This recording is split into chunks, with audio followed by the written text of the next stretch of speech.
আসসালামু আলাইকুম রহমতুল্লাহ। বিরতির পর আবারও স্বাগত জানাচ্ছি আপনাদের প্রিয় অনুষ্ঠান, সরাসরি সম্প্রচারিত অনুষ্ঠান বিকমেস বিস্কিটস নিবেদিত ইসলামী জীবন বিধান। আজকে আমাদের সাথে অতিথি হিসেবে আছেন প্রফেসর ডক্টর এবিএম হিজবুল্লাহ হাফিজাহুল্লাহ। শাইখ, আমরা প্রশ্ন তুলে যাচ্ছি। আমাদের বেশ কয়েকটা প্রশ্ন জমা হয়েছে। প্রথম প্রশ্নটা একটু ব্যাখ্যা সাপেক্ষ। ওয়ারি থেকে এক ভাই জানতে চেয়েছেন যে শান্তি প্রতিষ্ঠার উদ্দেশ্যে ইসলামী যে রাজনীতি আছে, শান্তি প্রতিষ্ঠার জন্য গণতন্ত্র অবলম্বন করা যাবে কিনা বা বিকল্প অন্য কোনো পদ্ধতি আছে কিনা? আসলে শান্তি অর্জনের জন্য যে কোনো পথই অবলম্বন করা যায়। রাষ্ট্র পরিচালনার ক্ষেত্রে ভিন্ন, যেমন শুরাই নিজাম আছে পরামর্শ সভার মাধ্যমে। এখন এই শান্তিটা ব্যক্তিকেন্দ্রিক, ব্যক্তি থেকে আরম্ভ করে রাষ্ট্রীয় পর্যায় পর্যন্ত যেতে হবে। জি, তো ব্যক্তিকেন্দ্রিক হলে ব্যক্তিটা ব্যক্তি বুঝবে, পারিবারটা পরিবার বুঝবে, কিন্তু সমাজে যখন আমরা যাব তখন সবাইকে সম্পৃক্ত হতে হবে। আর রাষ্ট্রীয় পর্যায়ে যেতে হলে সেখানে আবার বিভিন্ন পদ্ধতি আছে, গণতান্ত্রিক পদ্ধতি আছে, পিআর পদ্ধতি আছে, বিভিন্ন ধরনের পদ্ধতি আছে। যদি আমার উদ্দেশ্য থাকে যে আমি শান্তি অর্জনের জন্য একটা শক্তিশালী রাষ্ট্র বিনির্মাণে আমি এগিয়ে যেতে চাই, তাহলে সেক্ষেত্রে আমাকে গণতন্ত্র ছাড়া ভিন্ন পদ্ধতিতে আমি দেখতে পাচ্ছি না। এখন এই গণতন্ত্রের মাধ্যমে যদি আমি যেতে হয়, সেটা ভোটাধিকার, পিআর ইত্যাদি, তাহলে যে পদ্ধতি হোক আমি শুধু শান্তির উদ্দেশ্যে আমি সেই কার্যক্রমে অংশগ্রহণ করতে পারবো ইনশাআল্লাহ। এবং আশা করি এতে তিনি গুনাহগার হবেন না, বরঞ্চ তার নিয়তের উপরে তিনি সওয়াবপ্রাপ্ত হবেন ইনশাআল্লাহ। ছোট্ট করে এতটুকুই যথেষ্ট ইনশাআল্লাহ। জাযাকাল্লাহ খান শেখ। পরের প্রশ্ন বোন শামিমা, ওনার প্রশ্ন ছিল যে ছেলের ইনকামের টাকা দিয়ে কুরবানি দিতে পারবেন কিনা? অবশ্যই পারবেন। ছেলে যদি রাজি খুশি হয়ে বলে যে মা তোমার কোরবানি আমার পক্ষ থেকে দেয়া হবে, কোরবানির টাকা আমি দেব, তাহলে তো এটা তার জন্য তো খুশনসিব। কেন পারবেন না? হ্যাঁ, মা যদি বলে যে বাবা তোমারটা তোমার কাছে রাখো, আমারও তো আছে, আমি আমারটা দিয়ে দেই, সেটা তার ইচ্ছা। তিনি যদি সেভাবে নিতে চান নিতে পারেন, কিন্তু ছেলে দিতে চাচ্ছে, এটা তো আনন্দের বিষয়। জাযাকাল্লাহ খাইর। নিঃসন্দেহে পারবেন। সে পরের প্রশ্ন ছিল ইসলামী ব্যাংক থেকে কিস্তিতে টাকা বা লোন নিয়ে বাড়ি করতে পারবেন কিনা? এখানে কথা আছে, যদি তিনি লোন বলতে লোন বুঝায়, তাহলে আমরা এটাকে অনুমতি দেই না এবং বলে দেওয়া হয় না। কেননা আপনি লোন দিয়ে আনবেন 1 লাখ টাকা, 20 লাখ টাকা, কিন্তু পরিশোধ করতে হবে আপনাকে 25 লাখ টাকা, 30 লাখ টাকা, 30 লাখ টাকা। তো এই বাকি টাকাটা কিসে পরিশোধ করলেন আপনি? তবে হ্যাঁ, সেখানে ওদের বাই মুদারাবা নামে একটা আছে, মুরাবাহা নামে আছে, যে আপনাকে তারা পিওর লোন দেবে না, আপনাকে মাল কিনে দেবে। যেমন রড 1 টন আপনাকে কিনে দেবে, রডের দাম হচ্ছে বাজারে 95,000 টাকা, তারা কিনবে 95,000 টাকা দিয়ে, আপনার কাছে বিক্রি করবে 1 লাখ টাকা দিয়ে, 5 লাখ টাকা, 5,000 টাকা লাভে। এটা অনেকে জায়েজ বলেছেন। এটা বুঝে শুনে তারপর নিতে হবে। এগুলি সব দেখে তারপরে আপনাকে এগিয়ে যেতে হবে। তবে কিছু ধোঁয়াশা থেকে যায়, এই জন্য অনেকে বিরত থাকতে বলেছেন। জি জি।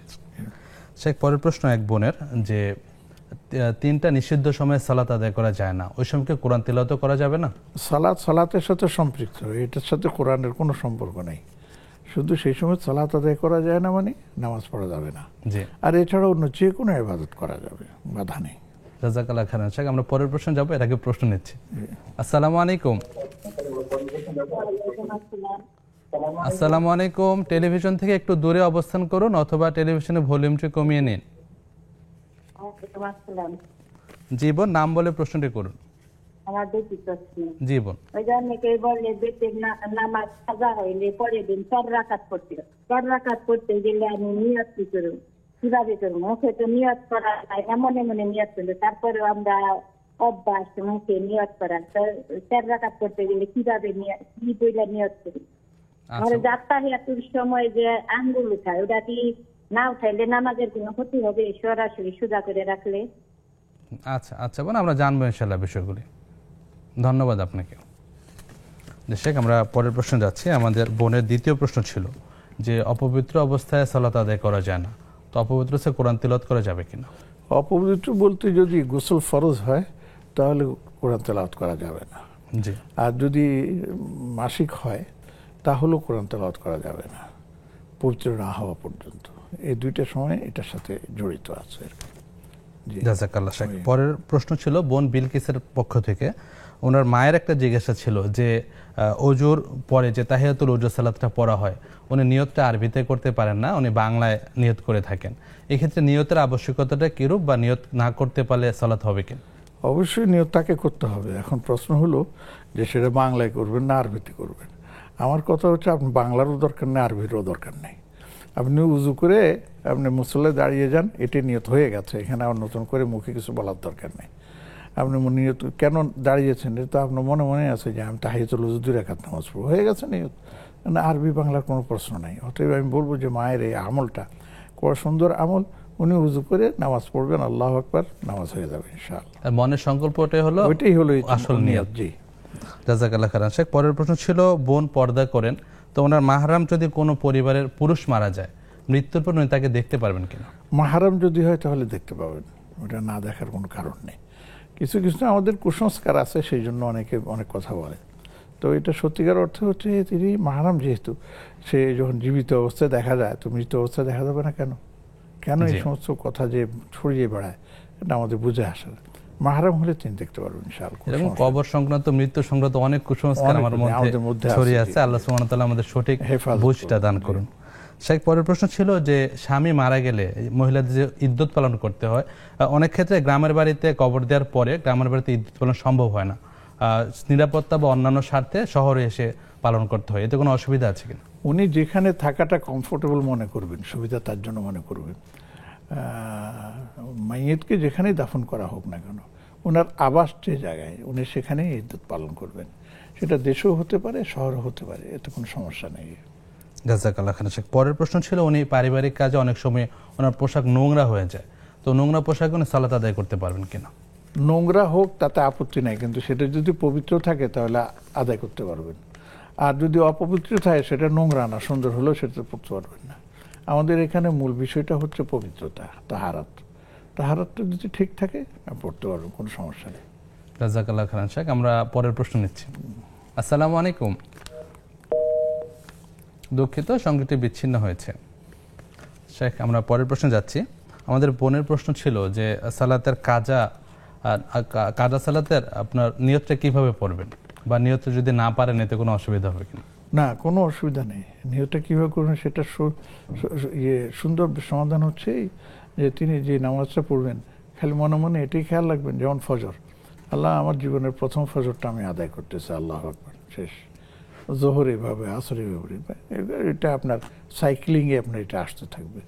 কাজে সেটা আপনি মুখে উচ্চারণ করতে হবে দরকার নেই। আপনি দাঁড়িয়ে গেছেন কোন পর ফজরের জন্য, ঠিক আছে, হয়ে গেছে, প্রথম ফজর হয়ে গেছে, দ্বিতীয়টা আসবে এরপর। তো এইভাবে ফজর, জোহর, আসর, মাগরিব, এশা করলে একদিনেরটা শেষ। এইভাবে যদি তিনি আদায় করেন তাহলে কোনো সমস্যা হবে না। জি শেখ, পরের প্রশ্ন ছিল যে আপনার সালাতের সময় হাত এবং পা কিবলামুখী রাখতে হয়, তো তা যদি একটু বাঁকা অবস্থা থাকে এতে কোনো অসুবিধা হবে না? এতে কোনো অসুবিধা নেই, স্বাভাবিক, এটা হতেই পারে। অনেক সময় দেখা যায় যে একটু বাঁকা হয়ে গেছে, দাঁড়িয়েছে, পাটা সোজা না রেখে কাত হয়ে গেছে, বাইদিক হয়ে গেছে, এতে সময় চেষ্টা করতে হবে যেন সোজা থাকে। জাযাকাল্লাহ খাইরান। আরেকজন ভাইয়ের প্রশ্ন ছিল যে আপনার ক্রোধ সংবরণ করার জন্য উনি কিভাবে নিজেকে নিয়ন্ত্রণ করবেন?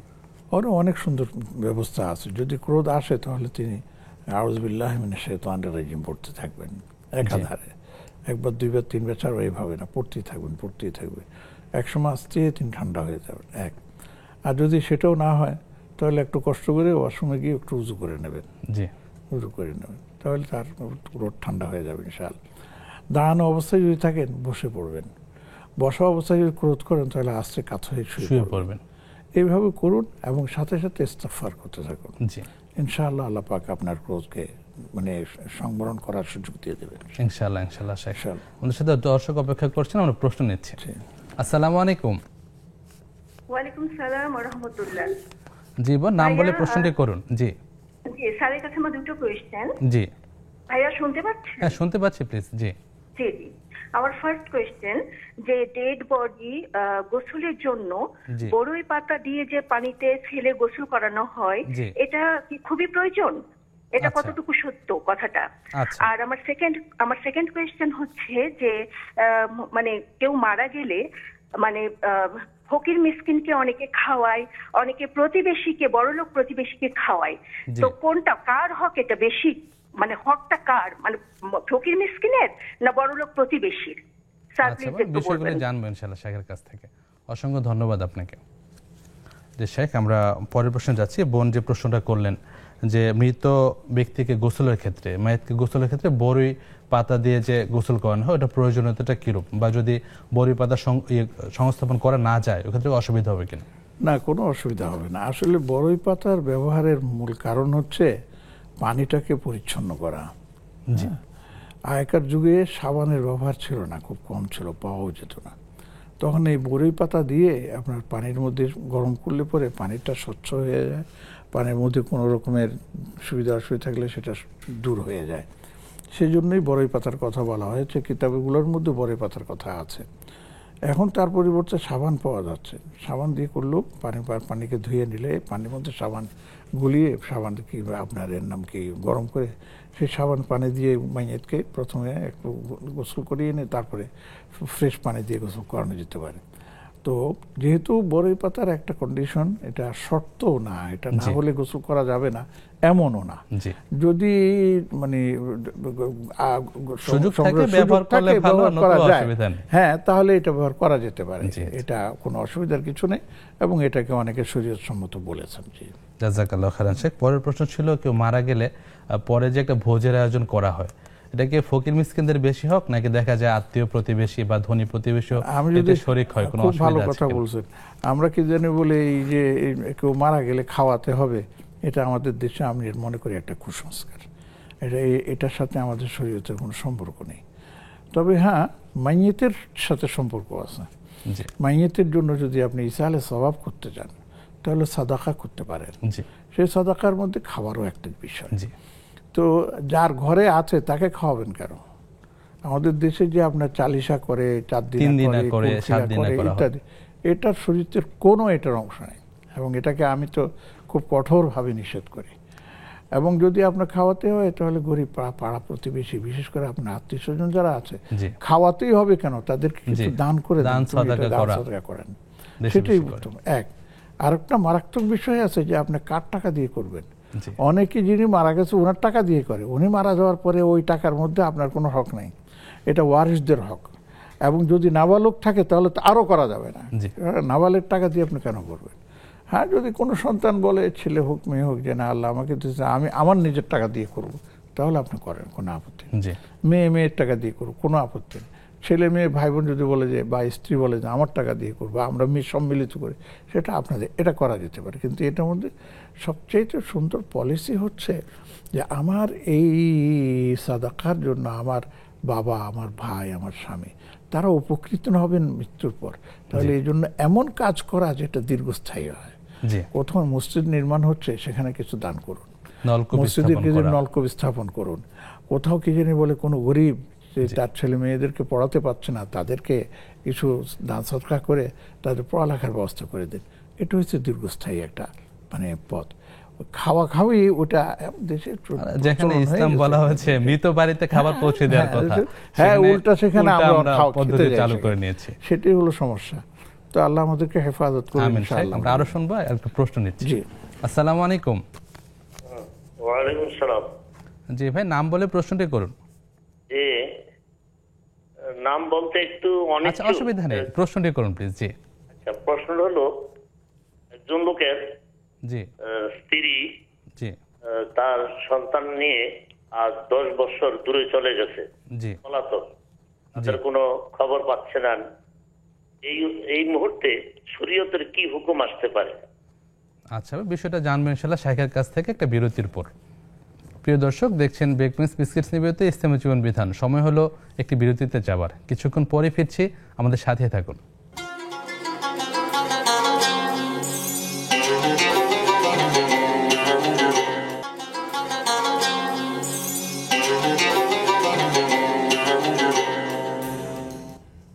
আসসালামু আলাইকুম রহমতুল্লাহ। বিরতির পর আবারও স্বাগত জানাচ্ছি আপনাদের প্রিয় অনুষ্ঠান বেকমেস বিস্কিটস নিবেদিত ইসলামী জীবন বিধানে। প্রিয় দর্শক, আপনারাও সংযুক্ত হতে পারেন আমাদের সাথে স্ক্রিনে প্রদর্শিত নম্বরটিতে ফোন কলের মাধ্যমে। শেখ, আমরা পরের প্রশ্ন যাচ্ছি। আমাদের ভাইয়ের প্রশ্ন ছিল যে আপনার স্ত্রী যদি তার স্বামী থেকে সন্তান নিয়ে পলাতক থাকে বা আপনি দূরে থাকে 10 বছর, এক্ষেত্রে ইসলামী শরীয়তের নির্দেশনা কি? ওনার প্রশ্নটির মানে ব্যাখ্যা সাপেক্ষ। স্ত্রী চলে গেছে, জি, এখন স্বামী তো তাকে ছেড়ে দেয়নি, না, তাদের মধ্যে ডিভোর্স হয়নি, সেপারেশন হয়নি, অতএব স্ত্রী যেখানে যাক সে এখনো তার স্ত্রী হিসেবে গণ্য হবে। জি, এখন প্রশ্ন হলো তো স্বামী এখন স্ত্রী ছাড়া কিভাবে সময় কাটাবেন? তো সেখানে আমাদের শরীয়তের অনুমতি আছে, তিনি নতুন আরেকজন সঙ্গিনী খুঁজে নেন, তাহলে সমস্যার সমাধান হয়ে যায়। আর স্ত্রী যেখানে থাকুক, সে যেহেতু তার থেকে আপনার মানে ডিভোর্সের অথবা সেপারেশনের কোন নোটিশ পান নাই, তিনি তার স্ত্রী হিসেবে গণ্য হবেন। হ্যাঁ, যদি কখনো তার সন্ধান পাওয়া যায় তখন তারা মিউচুয়াল আন্ডারস্ট্যান্ডিংয়ের মাধ্যমে ফিরেও আসতে পারে, ডিভোর্সও যেতে পারে, সেপারেশন যেতে পারে, সেটা ভিন্ন কথা। কিন্তু এখনকার সমস্যার সমাধান হলো এই, যদি স্বামী মনে করে যে তার স্ত্রীর প্রয়োজন, তাহলে তিনি অন্যকে তার সেকেন্ড ম্যারেজ হিসেবে নিয়ে আসতে পারেন, অসুবিধা নেই। জাযাকাল্লাহু খাইরান শেখ। আরেকজন দর্শককে যুক্ত করছি। আসসালামু আলাইকুম। দুঃখিত, সঙ্গীটি বিচ্ছিন্ন হয়েছে। শেখ, আমরা পরের প্রশ্নে যাচ্ছি। আমাদের অনলাইন থেকে প্রশ্ন এসেছে। বোন জেরিন জেনিফা জানতে চেয়েছেন, আসরের ফরজ সালাতের পূর্বে যে 4 রাকাত সালাত পড়া হয় সেটা কি সুন্নাহ নাকি নফল? নফল, সেটা সুন্নাহর অন্তর্ভুক্ত না। সুন্নাহ যেটা হচ্ছে, এটাও সুন্নাহর অন্তর্ভুক্ত। এইভাবে বলা যায় যে নবীজি মাঝে মাঝে পড়েছেন, মাঝে মাঝে পড়েন নাই। অন্যান্য সুন্নাতে মুআক্কাদা যেগুলো আছে, যেমন যোহরের আগের 4 রাকাত, তারপরে পরে 2 রাকাত, ফজর, এটা ওরকম ভাবে এটা আপনার খুব না, মানে মুআক্কাদা না, যে 12 রাকাত সুন্নাহর বিশেষ গুরুত্ব দেওয়া হয়েছে। 12 রাকাতের মধ্যে এটা পড়ে না, এটা পড়ে না। তবে এটা যদি কেউ আমলে রাখে তাহলে তার জন্য একটা সুসংবাদ আছে, আমি হাদিসের আলোকে দেই।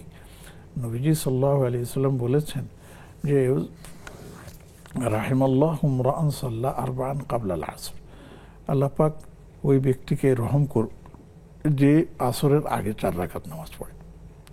আসর আগে মানে আসর ফরজ নামাজ পড়ার আগে। তখন মা বোনদের জন্য এটা খুবই সুখ, নামাজের আগে 4 রাকাত পড়ে নিল। এবং এই 4 রাকাতও পড়বার নিয়মও ভিন্ন। 2 রাকাত পড়ে সালাম না ফিরিয়ে তিনি উঠে যেতে পারেন, উঠে সেখানে তিনি আবার সানা পড়বেন, সানা পড়ে আবার যেমন 2 রাকাত নতুন করে পড়ছেন, এইভাবে 4 রাকাত পড়তে পারেন। তো এতে করে তিনি নবীজির একটা দোয়াও পেয়ে গেলেন। ঠিক আছে, সুন্নাত মুআক্কাদা না পড়লে গুনাহ হবে না, তবে আমাদের বেশি বেশি আমল করা উচিত। আল্লাহ সুবহানাহু ওয়া তাআলা তৌফিক দান করুন। শেখ, দর্শক অপেক্ষমান আছেন, প্রশ্ন নিচ্ছি। আসসালামু আলাইকুম। ওয়ালাইকুম আসসালাম। আসসালামু আলাইকুম। ওয়ালাইকুম আসসালাম ওয়া রাহমাতুল্লাহ। জি বোন, নাম বলে প্রশ্নটি করুন। হ্যাঁ, শান্তা বলতেছি যাত্রাবাড়ি থেকে। জি। আচ্ছা হুজুর, আমার বোন মানে দূরে থাকে, অনেক অসুস্থ, তার জন্য আমি কি দোয়া করতে পারি? আচ্ছা বোন, অন্য কোনো প্রশ্ন আছে? না। অসংখ্য ধন্যবাদ বোন, বিষয়টা শেখের কাছ থেকে জানবো ইনশাআল্লাহ। যে শেখ, আমরা পরের প্রশ্ন যাচ্ছি। আমাদের এক ভাই আব্দুল্লাহ প্রশ্ন করেছেন যে উনি সবসময় চেষ্টা করেন যে নিয়মিত তাহাজ্জুদ পড়বেন, তো অনেক চেষ্টার পরেও তিনি ব্যর্থ হচ্ছেন। তো রেগুলার তাহাজ্জুদে অভ্যস্ত হওয়ার জন্য কি কি পদ্ধতি অবলম্বন করতে পারেন? আসলে আল্লাহ ওনাকে তৌফিক দেখ, আমরাও দোয়া করি, আমরাও যেন পড়তে পারি, আমরাও সে দোয়া করি। তো এটার জন্য যেটা উনি করতে পারেন সেটা হচ্ছে রাতে খুব বেশি করে না, বেশি রাত করে যেন না ঘুমান, দ্রুত যেন ঘুমিয়ে পড়েন, এশার নামাজ পড়ে 9:30 10টার মধ্যে এনাফ। এর মধ্যে যদি উনি ঘুমান তাহলে উনি 3টা বাজে উঠতে পারলে তাহলে 2 আর 3 5 ঘন্টা ঘুম হয়ে যাবে। আর এখন ফজরের সময় হয় প্রায় 3:55 1 ঘন্টা তিনি সময় পাবেন। 3:30 আরো বেড়ে যাবে। তো এইভাবে তার প্রথম কাজ হবে যে তিনি এশার নামাজ পড়ে খাওয়া দাওয়া করে দ্রুত শুয়ে যাওয়ার মানে অভ্যাসে পরিণত করবে। এবং হাদিসের মধ্যে এটা নবীজি সাল্লাল্লাহু আলাইহি ওয়াসাল্লাম বলেছেন যে এশার পরে তোমরা গল্প গুজব করে সময় নষ্ট করো না। 1 নম্বর হচ্ছে এটা। 2 নম্বর আরেকটা তিনি পদ্ধতি অবলম্বন করতে পারেন, সেটা হচ্ছে যে ঘুমের আগেই তিনি মানে এটা তাহাজ্জুদের নিয়ত করে 2-4 রাকাত নামাজ পড়ে নিতে পারেন। উযু করলেন তাহলে 2টো কাজ হলো, উযুর সাথে ঘুমানো হলো, এটা একটা সুন্নাত। আর তার সাথে 2 রাকাত 4 রাকাত যদি নামাজ পড়েন তাহলে এটা তাহাজ্জুদ হিসেবে গণ্য হবে। আর যদি ভিতরের নামাজও এর সাথে করেন তাহলে এটাও তার সাথে আপনার গণ্য হয়ে যাবে। যেমন আবু হুরায়রা রাদিয়াল্লাহু আনহু ওসিয়ত করেছেন। জি, তো এটাও একটা মানে সহজ পদ্ধতি হতে পারে। জি, আর আল্লাহর কাছে দোয়া করতে যে আল্লাহ আমাকে তৌফিক দাও। আমিন আমিন। আল্লাহ সুবহানাহু ওয়া তাআলা ভাইকে এবং আমাদের সবাইকে তৌফিক দান করুন। শেখ আরেকটা প্রশ্ন নিচ্ছি। আসসালামু আলাইকুম। জি আসসালামু আলাইকুম। ওয়া আলাইকুম আসসালাম ওয়া রাহমাতুল্লাহ। জি বোন, নাম বলে প্রশ্নটি করুন। জি আমি খিলকেট থেকে হ্যাপি বলতেছিলাম। জি বোন বলুন। জি আমি প্রশ্ন করব 3টা। আচ্ছা বোন বলুন। যে আমি এই হুজুরের কাছ থেকে আগে মানে রোজা ওই সোমবার বৃহস্পতিবারে রাখার জন্য রোজা জি এই হুজুরের কাছ থেকে করছিলাম। আচ্ছা। সেগুলা 3.5 বছর ধরে এখন আলহামদুলিল্লাহ রাখছি। কিন্তু আগে তো বুঝি না এই ফরজ রোজাগুলো অনেক মানে ভাঙতাম, যে ভাঙতি রোজাগুলো রাখতে হইতো, এগুলো আগে জানতাম না। কিন্তু এখন কি ওই রোজাগুলো আমি এই যে সোমবার বৃহস্পতিবার যে রাখি এটা তো নফল রোজা, এটা তো আর ফরজ নিয়ত করলে হবে না। এখন কি আমার ওই আগের ফরজ রোজাগুলো কি আমার আলাদাভাবে করতে হবে?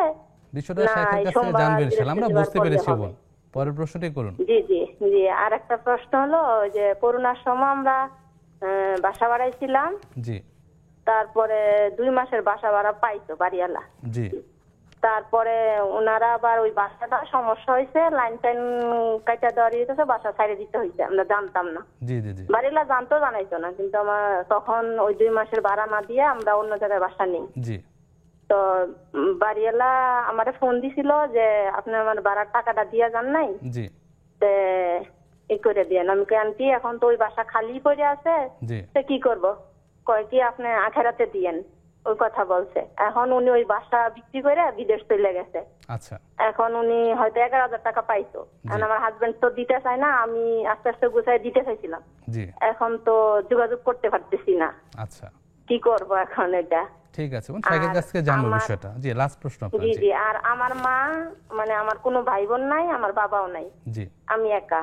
আমার হাজবেন্ড হলো প্রাইভেট কার চালায়। জি। উনি আমার মার ওই যে ভরণ পোষণ কিছু খরচা টরচা দেয়। জি। এখন ওই টাকা কি আমার মাকে দেওয়া যাবে কিনা? অসুস্থ থাকে উনি বেশিরভাগ সময়। আচ্ছা। জানবেন ইনশাআল্লাহ শেখের কাছ থেকে। ওয়া আলাইকুম আসসালাম ওয়া রাহমাতুল্লাহ। অসংখ্য ধন্যবাদ আপনাকে। যে শেখ, আমরা প্রশ্ন তুলে যাচ্ছি। আমাদের আরেক বোনের প্রশ্ন ছিল যাত্রাবাড়ি থেকে, তিনি তার বোন অসুস্থ আছেন, অনেক দূরে অবস্থান করছেন, তো তার জন্য উনি কি কি করতে পারেন বা কি কি দোয়া করতে পারেন? দোয়ার জন্য তো আল্লাহর কাছে তো যে কোনো দোয়াই করা যায়। জি। বোন যেখানে থাকে, সারা পৃথিবীর যে কোনোখানে থাকে, আমরা আমাদের ভাই বোনদের জন্য দোয়া করতেই পারি। জি। আল্লাহ সে অসুস্থ, আপনি তাকে সুস্থতার হাত দেন, নেক হায়াত আল্লাহ তাকে দান করেন। অনেকগুলো এইভাবে বাংলাতেও বলতে পারি, আরবি জানা থাকলেও বলতে পারি। লা বাসা তাহুর ইনশাআল্লাহ আল্লাহুম্মা শফিহা আনতা শাফি লা শিফা ইল্লা শিফা। আল্লাহ আমার বোনকে আপনি মাফ করে দেন, শিফার মালিক একমাত্র আল্লাহ। আপনি এইভাবে আপনি আল্লাহর কাছে তার জন্য দোয়া করতে পারেন, কোনো সমস্যা নেই। পাশাপাশি হাদিসে বর্ণিত যে দোয়াগুলি আছে অন্যান্য দোয়াগুলি সেগুলো দিতে পারেন, এক আরো সেটাও করতে পারেন, কিছু দান সাদাকাও করতে পারেন বোনের উদ্দেশ্যে। আল্লাহ বোনকে সুস্থ করে দেন, সেই জন্য আপনি গরিব নিকটাত্মীয় বা মানুষকে সাদাকা করলেন, মসজিদে দিলেন, আত্মীয় স্বজনকে দিলেন। আল্লাহ উসিলা আমার বোনকে আপনি মানে সুস্থতা দান করুন। জাযাকাল্লাহু খাইরান। শেখ, আমরা পরবর্তী প্রশ্ন যাব একটা বিরতির পর। প্রিয় দর্শক, উপভোগ করছেন বেকমেস বিস্কিটস নিবেদিত ইসলামী জীবন বিধান। সময় হলো সর্বশেষ বিরতিতে যাবার, কিছুক্ষণ পরে ফিরছি, আমাদের সাথেই থাকুন।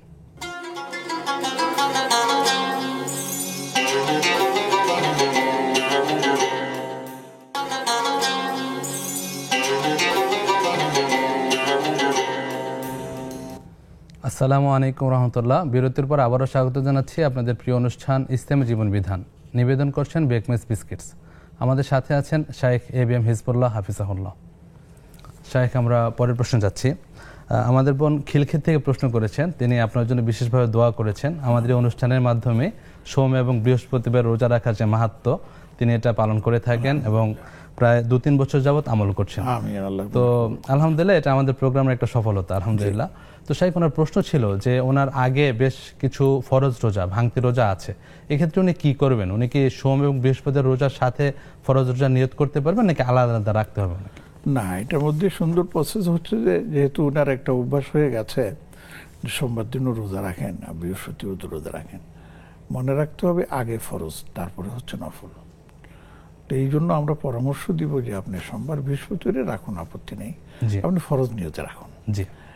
এখন অনেক আলেমরা এটাও বলেছেন যে এইভাবে রাখলে উনি ফরজের সব তো পাবেনই, তার কাজা আদায় হয়ে যাবে, আল্লাহ পাক ইচ্ছা করলে তার নফলের সওয়াব দিয়ে দিতে পারেন। আল্লাহু ইউদাইফু লিমান ইয়াশা। এক। আর 2 নম্বর হচ্ছে মাঝে মাঝে তিনি যেটা করবেন সেটা হচ্ছে কোনোদিন শনিবার রাখবেন, রোববারও রাখবেন, মঙ্গলবারও রাখবেন, মানে যখন যেটা সুযোগ পান, যেন একবারে শুধু ওই 2 এর মধ্যে আপনার সীমাবদ্ধ না থাকে।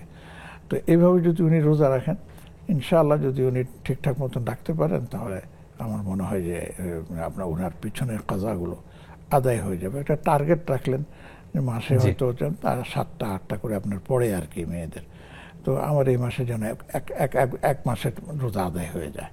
তো এইভাবে যদি করতে থাকেন তাহলে হয়ে যাবে। আর যদি বেশি আদায় করতে পারেন তাহলে তো আরো ভালো। উনি বালেগ হওয়ার পর থেকে একটা হিসাব করবেন, এস্টিমেট করবেন কতবার পড়েছে, তিনি কি জানি বলে একটা মানে ক্যালকুলেশন করে নোট রাখবেন, সেই নোট রেখে সেটা করতে পারেন, তাহলে ইনশাআল্লাহ আদায় হয়ে যাবে। ইনশাআল্লাহ। জাযাকাল্লাহু খাইরান। শেখ, আমরা পরের প্রশ্ন নিচ্ছি। জি, আসসালামু আলাইকুম। ওয়ালাইকুম আসসালাম। আসসালামু আলাইকুম। ওয়া আলাইকুম আসসালাম ওয়া রাহমাতুল্লাহ। জি বোন, নাম বলে প্রশ্নটি করুন। আমার নাম আমিনা খাতুন। জি বোন। আমি প্রশ্ন করতে চাচ্ছিলাম যে ভাই, জি, আমার মা সরকারি চাকরি দিবে, চাকরি শেষে আমার ভাইকে টেলিভিশনের ভলিউমটি কমিয়ে নিন অথবা দূরে অবস্থান করুন। বোন, টেলিভিশনের ভলিউমটি কমিয়ে নিন। জি বোন, বলছিলেন মা সরকারি চাকরিজীবী, এয়ারপোর্ট। হ্যাঁ, চাকরি শেষে আমার ভাইকে 3% আমাকে 3% জায়গা নিয়ে দিতেন। জি। এবং বাড়ির জায়গা আছে 7%। সেখানে কি আমার আর হক নাই? সেটা আমার মায়ের নামেই, সেখানে আমার হক আছে কিনা, আমি পাবো কিনা এটা? জি জি, আপনার হক অবশ্যই আছে। শেখের কাছ থেকে বিস্তারিত জানবো ইনশাআল্লাহ। অসংখ্য ধন্যবাদ আপনাকে। জি শেখ, আমরা পরের প্রশ্ন যাচ্ছি। আমাদের বোনের দ্বিতীয় প্রশ্ন ছিল খিলক্ষেত থেকে, যে বোন প্রশ্ন করেছেন যে করোনার সময় 2 মাসের বাসা ভাড়া তার মালিককে দেয়া হয়নি, এখন মালিক বিদেশে অবস্থান করছেন, তো তাকে কিভাবে পরিশোধ করতে পারেন? যতটুকু সম্ভব চেষ্টা করতে হবে যে তার বিদেশের যে ঠিকানা আছে তিনি জানার চেষ্টা করবেন। জানতে পারলে তার সাথে কথা বলে যেভাবে উনি বলেন সেভাবে তিনি দিয়ে দেবেন। আর যদি তাকে জানার ট্রেস আউট করার কোনো সম্ভাবনাই থাকে না, জানা যায় না, তাহলে এক শর্তে তিনি এই টাকাটা তার উদ্দেশ্যে সাদাকা করে দেবেন, তার পক্ষ থেকে যদি আল্লাহ কবুল করেন সাদাকা করে দেবেন। এই শর্তে কোনো সময় যদি তিনি ফেরত এসে টাকা দাবি করেন, তাহলে তাকে টাকা দিয়ে দিতে হবে।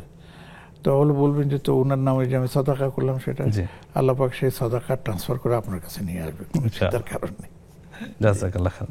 শেখ, পরের প্রশ্ন ছিল যে ওই বোনের মাকে দেখভাল করার কেউ নেই, তো আর স্বামী প্রাইভেট কার চালান, তা থেকে তার মাকে দেখভাল করেন, দেখাশোনা করেন, এই ক্ষেত্রে মানে কোনো অসুবিধা আছে কিনা? কোনো অসুবিধা নেই, বরঞ্চ এটা তো একটা তিনি নেক আমল করতেছেন। আল্লাহ পাক এই উসিলায় তার রিজকের মধ্যে বরকত দান করবেন ইনশাআল্লাহ। আল্লাহ তাআলা বারাকা বাড়িয়ে দেন। হ্যাঁ, ইখলাসের সাথে করলে তিনি এর দ্বারা অনেক উপকৃত হবেন, দুনিয়াতেও হবেন, আখিরাতেও হবেন। এবং এটা যে করতে পারছেন, এটা তার জন্য বিশাল একটা প্রাপ্তি। জাযাকুমুল্লাহ। জি, বারাকাল্লাহ ফিকুম।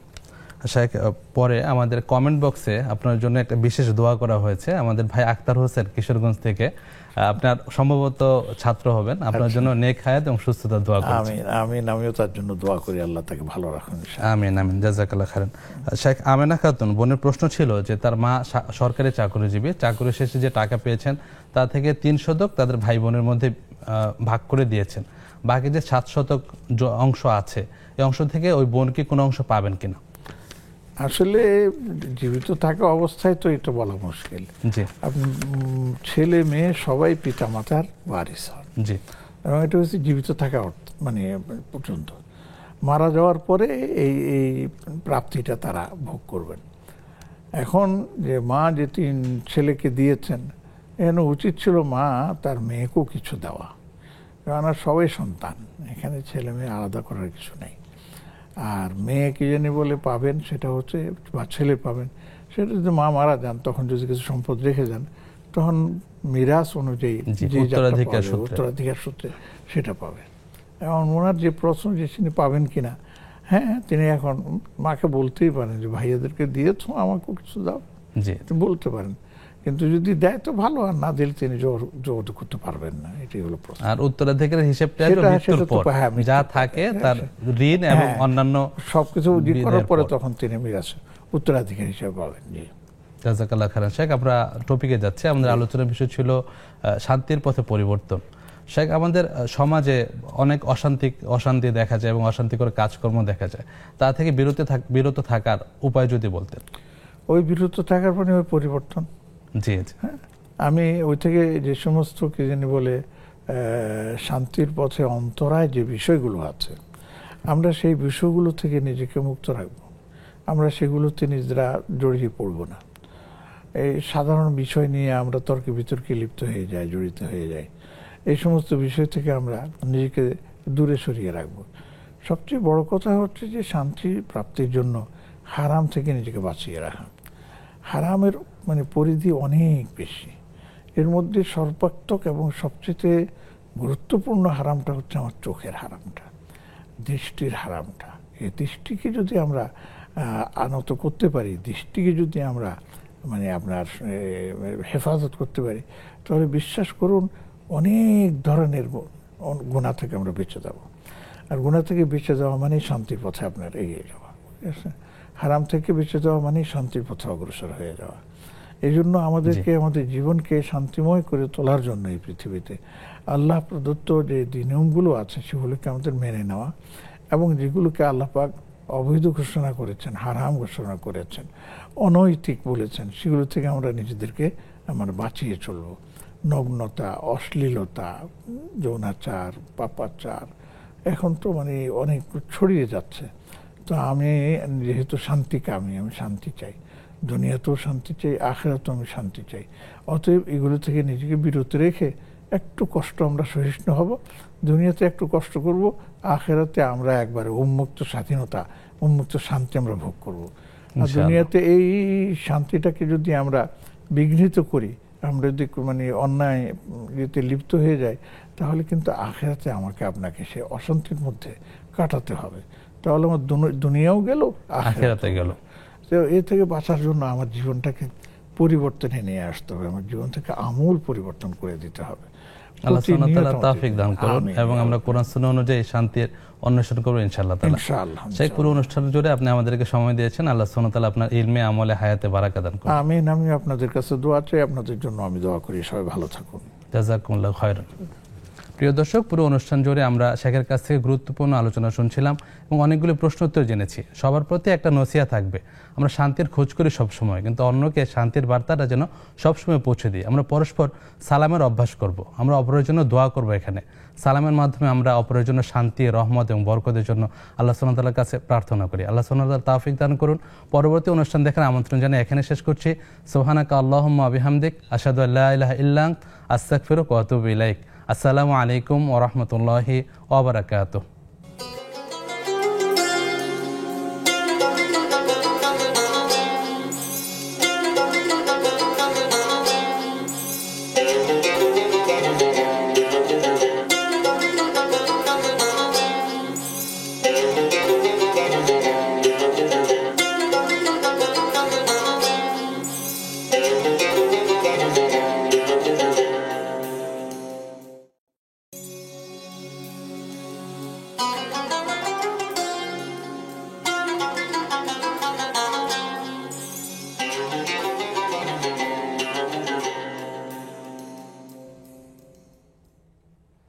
আসসালামু আলাইকুম রহমতুল্লাহ। আলহামদুলিল্লাহ ওয়াসসালাতু ওয়াসসালামু আলা রাসূলিল্লাহ ওয়া আলা আলিহি ওয়া সাহবিহি ওয়া ওয়ালা। 1447 হিজরির 23 মুহররম রোজ শনিবার পরন্ত বিকেলে অফলাইনে অথবা অনলাইনে যে যেখান থেকে উপভোগ করছেন আপনাদের প্রিয় টেলিভিশন চ্যানেল নেক্সাস টেলিভিশনের নিয়মিত আয়োজন বেকমেস বিস্কিটস নিবেদিত ইসলামী জীবন বিধান। সবাইকে স্বাগত জানাচ্ছি, আমি জুবাইর আল মাহমুদ। আমাদের সাথে আজকে অতিথি হিসেবে এসেছেন বরেণ্য আলেমে দ্বীন, বিশিষ্ট চিন্তক ও গবেষক শাইখ অধ্যাপক ডক্টর এবিএম হিজবুল্লাহ হাফিজাহুল্লাহ। আসসালামু আলাইকুম রহমতুল্লাহ। ওয়ালাইকুম আসসালাম ওয়া রাহমাতুল্লাহি ওয়া বারাকাতুহু। শাইখ কেমন আছেন? আলহামদুলিল্লাহ, আল্লাহ ভালো রেখেছেন। আলহামদুলিল্লাহ, আপনাকে অসংখ্য শুকরিয়া জ্ঞাপন করছি, ব্যস্ততার মধ্যে আমাদেরকে সময় দিয়েছেন। জাযাকাল্লাহু খাইরান। বারাকাল্লাহ ফিক। প্রিয় দর্শক, আপনারা সংযুক্ত হতে পারেন আমাদের সাথে স্ক্রিনে প্রদর্শিত নম্বরটিতে ফোন কলের মাধ্যমে। পাশাপাশি যুক্ত হতে পারেন ফেসবুক পেজে এবং ইউটিউব চ্যানেলে। নেক্সাস টেলিভিশন ইসলামিক ফেসবুক পেজটি লাইক করুন এবং পাশাপাশি ইউটিউব চ্যানেলটি সাবস্ক্রাইব করুন। প্রিয় দর্শক, আপনারা আপনাদের জীবন ঘনিষ্ঠ যে কোনো প্রশ্ন আমাদেরকে করতে পারেন। ওই ক্ষেত্রে খেয়াল রাখবেন যখন প্রশ্ন করবেন তখন আশেপাশে যাতে অতিরিক্ত আওয়াজ না থাকে এবং টেলিভিশনের ভলিউমটি কমিয়ে নেবেন। প্রিয় দর্শক, আজকে আমরা গুরুত্বপূর্ণ যে বিষয়টি নিয়ে কথা বলবো তা হলো শান্তির পথে পরিবর্তন। শান্তি কে না চায়? আল্লাহ সুবহানাহু ওয়া তাআলার অন্যত্র একটি নাম হলো আসসালাম, অর্থাৎ শান্তিদাতা। আমরা প্রত্যেক ফরজ সালাতের পর দোয়া করি, আল্লাহুম্মা আনতাস সালাম ওয়া মিনকাস সালাম, হে আল্লাহ আপনি শান্তিদাতা আর আপনার কাছ থেকে শান্তি বর্ষিত হয়, শান্তি আসে। পাশাপাশি আল্লাহ সুবহানাহু ওয়া তাআলা সূরা ইউনূসে সকল মানুষকে শান্তির গৃহের দিকে আহ্বান করছেন। আল্লাহ সুবহানাহু ওয়া তাআলা বলছেন, ওয়াল্লাহু ইয়াদউ ইলা দারিস সালাম, আল্লাহ সুবহানাহু ওয়া তাআলা তোমাদেরকে শান্তির নিবাসের দিকে আহ্বান করেন, ডাকেন। তাই আমাদের পরিবর্তনটা যেন শান্তির পথে। আর এই সম্পর্কে আমরা শাইখের কাছ থেকে আরো বিস্তারিত জানবো ইনশাআল্লাহ তাআলা। শাইখ, আজকে আমাদের আলোচনার বিষয় শান্তির পথে পরিবর্তন। একজন ব্যক্তি তার ব্যক্তি জীবন, সমাজ জীবন, পারিবারিক, রাজনৈতিক, সামগ্রিক জীবনে কিভাবে শান্তির পথে পরিচালিত হতে পারে? জাযাকাল্লাহু খায়রান। নাহমাদুহু ওয়া নুসাল্লি আলা রাসূলিহিল কারীম, আম্মা বা'দ। আসলে মানুষ মাত্রই শান্তি চায়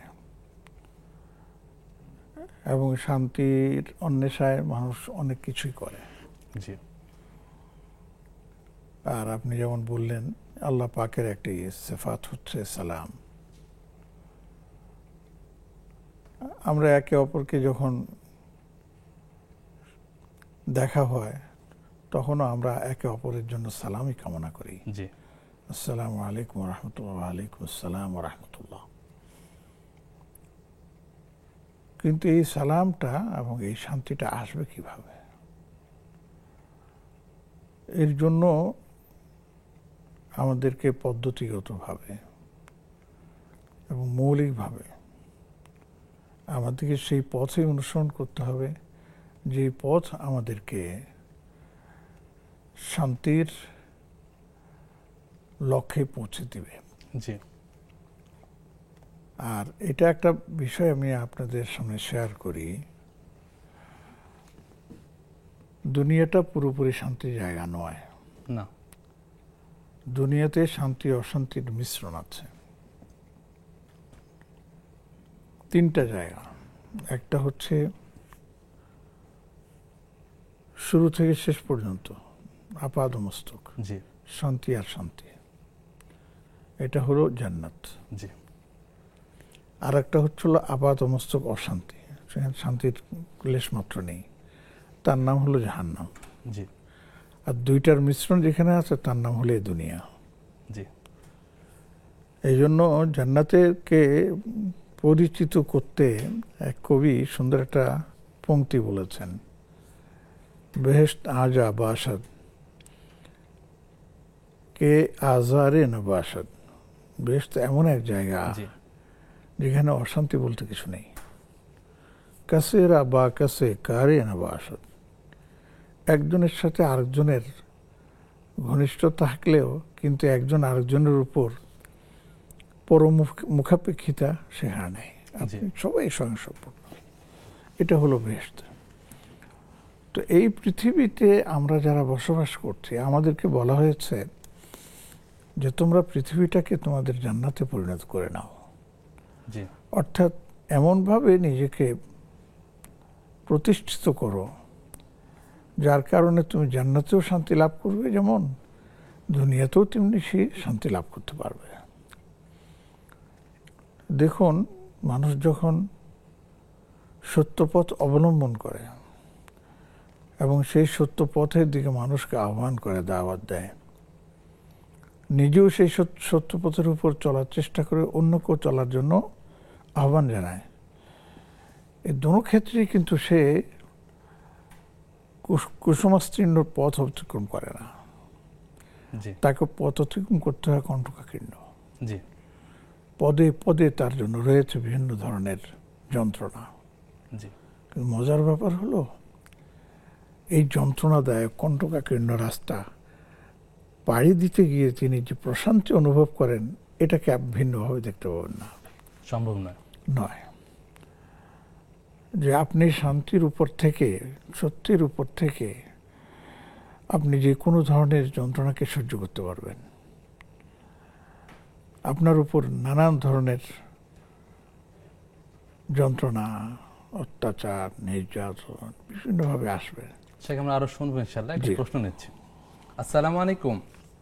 ওয়ালাইকুম আসসালাম রাহমাতুল্লাহ। আসসালামু আলাইকুম। ওয়ালাইকুম আসসালাম রাহমাতুল্লাহ। ভাই নাম বলে প্রশ্নটি করুন। আমি আব্দুল ওয়াহিদ ফরাজি ওয়ারি থেকে বলছিলাম। জি। আপনার হুজুরের কাছে জিজ্ঞাসা, দেশে শান্তি প্রতিষ্ঠা করার উদ্দেশ্যে জি ইসলামী রাজনীতি এবং গণতন্ত্র এই দুই মিলে কি রাষ্ট্রীয় ক্ষমতায় যাওয়া বৈধতা আছে কিনা? আর যদি গণতন্ত্র নাই থাকে, রাষ্ট্রীয় ক্ষমতায় না গিয়ে তাহলে কিভাবে ইসলামী আইন চালু করবে দেশের মধ্যে? এটা একটু আলোচনা জানতে চাচ্ছি। অন্য কোনো প্রশ্ন আছে ভাই? এই শান্তি প্রতিষ্ঠার উদ্দেশ্যে ইসলামী আইন। জি, বুঝতে পেরেছি। অসংখ্য ধন্যবাদ আপনাকে। আমরা শেখের কাছ থেকে জানবো ইনশাআল্লাহ। ওয়ালাইকুম আসসালাম রাহমাতুল্লাহ। জি শেখ, আমরা আলোচনা করছিলাম। তো বলছিলাম যেটা, যে আল্লাহর বান্দারা যখন এই শান্তি প্রতিষ্ঠার জন্য এগিয়ে যান, তখন কিন্তু তার মধ্যে বিভিন্ন ধরনের পরিবর্তন লক্ষণীয়। জি। এবং দেখা যায় যে তিনি শান্তির প্রচেষ্টায় তিনি নানান ধরনের জুলুম, নির্যাতন সহ্য করছেন, অত্যাচার সহ্য করছেন। জি। অথচ এটা তার কোনো প্রয়োজন ছিল না। জি। চুপচাপ তিনি বসে থাকতেন, কেউ তাকে বিরক্ত করতো না। কিন্তু যখনই আপনি তাকে কোনো ভালো কথা শোনাবেন এবং যাকে বলছেন তার কাছে এটা মনোভূত হবে না, তখন তিনি আপনাকে কাউন্টার প্রশ্নে জর্জরিত করবেন যে আমি যেভাবে চলি আপনার সমস্যা কি, আপনার অসুবিধা কি। তো এই যে অসুবিধা কি, আমার অসুবিধাটা হচ্ছে এই যে তুমি যদি ভালো চলতে তো তুমিও ভালো থাকতে, আমিও ভালো থাকতাম। তুমি যে কাজটা করতেছো এটা তো বৈধ না, এটা তো অন্যায়, জি, অসদাচরণ, সমাজের চোখে এটা নিন্দনীয়, ঘৃণিত। তো সেই থেকে নিজেকে ফিরিয়ে আসতে হবে না? অবশ্যই। এটাই হচ্ছে পরিবর্তন। জি। আমার মাঝে যে ধরনের নিন্দনীয় কার্যকলাপ আছে, আমি তা থেকে নিজেকে পরিবর্তন করে যেগুলো প্রশংসিত কাজ, আমি সেই কাজগুলো করব। জি। আর পৃথিবীতে দেখা গেছে কেউ যদি সঠিক পথে চলতে চায়, তাকে নানান রকম বৈচিত্র্যের মুখোমুখি হতে হয়। এগুলি খুব স্বস্তিদায়ক না। জি। এবং এটাই আল্লাহর পক্ষে আল্লাহ রাব্বুল আলামিন আমাদেরকে দান করেছেন যে এই পথটা তোমরা যত সহজ মনে করো, সেটা আসলেই সহজ, কিন্তু এই পথটা অতিক্রম করাটা হচ্ছে অত্যন্ত কঠিন। তো শান্তির পথ আমাকে যখন অবলম্বন করতেই হবে, তখন সেই শান্তির জন্য আমাকে পরিবর্তনও করতে হবে। আমি যদি আগে ছিলাম অসহিষ্ণু, এখন হব আমি সহিষ্ণু। জি। আগে যদি আমি ছিলাম বদমেজাজি, এখন আমি আমার ঠান্ডা মস্তিষ্কে খুশমেজাজি হতে হবে। আগে যদি আমি ছিলাম অত্যাচারী, নির্যাতনকারী, এখন আর অত্যাচার করা যাবে না, নির্যাতন করা যাবে না, বরঞ্চ নিজে নির্যাতিত হব, অন্যকে আমি নির্যাতন করব না। এইভাবে পরিবর্তনের মাধ্যমে আমরা শান্তিতে এগিয়ে যেতে পারি। দেখুন, পারিবারিক শান্তির মধ্যেই পরিবর্তন প্রয়োজন। পারিবারিকের মধ্যে বাবা মা আছেন, বাবা মায়ের সাথে দুর্ব্যবহার করা চলবে না। আপনার মধ্যে জিদ আছে, বাচ্চাদের মধ্যে জিদ থাকে, তো সেই জিদকে কন্ট্রোল করতে হবে। মায়ের মধ্যে মায়ের মুখে মুখে কথা বলা যাবে না। বাবা একটু বকাঝকা করলে মাথা নিচু করে শুনতে হবে, চোখ টাড়া করে এমনি তাকানো যাবে না। দুঃখজনক হলো সত্য যে পরিবেশটা হারিয়ে যাচ্ছে। এখন দেখা যাচ্ছে ছেলে মেয়েরা বাবা মায়ের সাথে তর্কে লিপ্ত হয়ে যায়, প্রয়োজনে তারা আইনেরও আশ্রয় নেয়, যেরকম দুঃখজনক ঘটনা আমরা দেখতে পাই। দর্শক আছেন, যুক্ত করছি। আসসালামু আলাইকুম।